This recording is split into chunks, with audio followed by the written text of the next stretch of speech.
গুৱাহাটীত ডাম্পাৰৰ খুন্দাত মৃত্যু যুৱকৰ নুনমাটিৰ চুনচালিত মাজনিশা ভয়ংকৰ পথ দুৰ্ঘটনা দ্ৰুতবেগী ডাম্পাৰে পুনৰ প্ৰাণ কাঢ়িলে যুৱকৰ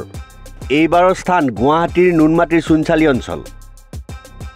তীব্ৰবেগী ডাম্পাৰৰ খুন্দাত মৃত্যু হয় শিলপুখুৰীৰ এজন যুৱকৰ মৃত যুৱকজনৰ নাম হৈছে 28 বছৰীয়া চেলগেৰিয়া এ চাংমা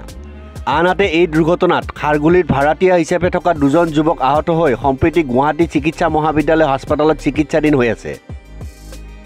আৰক্ষীৰ সূত্ৰে জানিব পৰা মতে ছয়গাঁৱৰ পৰা বালি কঢ়িয়াই অনা AS01QC 2196 নম্বৰৰ ডাম্পাৰখনে উজান বজাৰ খাৰগুলি হৈ নুনমাটি অভিমুখে আহি থকাৰ সময়তেই মাজনিশা প্ৰায় 1:30 মান বজাত চুনচালিত সংঘটিত হয় এই শোকাবহ দুৰ্ঘটনাটো সেই সময়ত নুনমাটিৰ দিশৰ পৰা মটৰচাইকেলেৰে খাৰগুলি অভিমুখে গৈ আছিল যুৱক দুজন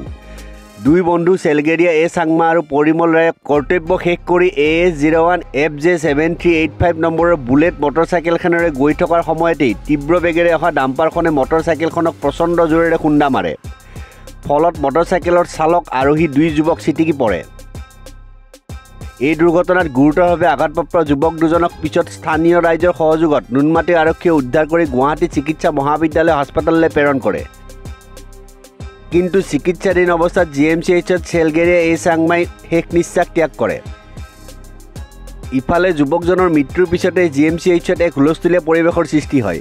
চিকিৎসকৰ গাফলতিৰ বাবে যুৱকজনৰ মৃত্যু হোৱাৰ অভিযোগ তুলি পৰিয়ালে হাস্পতাল চৌহদত উত্তপ্ত পৰিস্থিতিৰ সৃষ্টি কৰে আৰক্ষীৰ উপস্থিতিত পৰিস্থিতি নিয়ন্ত্ৰণ কৰা হয় আনহাতে চিকিৎসকৰ কৰ্তব্যত বাধা দিয়াৰ অভিযোগত ভাঙৰ আৰক্ষীয়ে মৃত যুৱকজনৰ পৰিয়ালৰ 5 জন লোকক আটক কৰে আনহাতে দুৰ্ঘটনা সংঘটিত কৰা ডাম্পাৰখন জব্দ কৰিছে নুনমাটি আৰক্ষীয়ে নিউজ ডেস্ক ৰিপৰ্ট নিউজ 13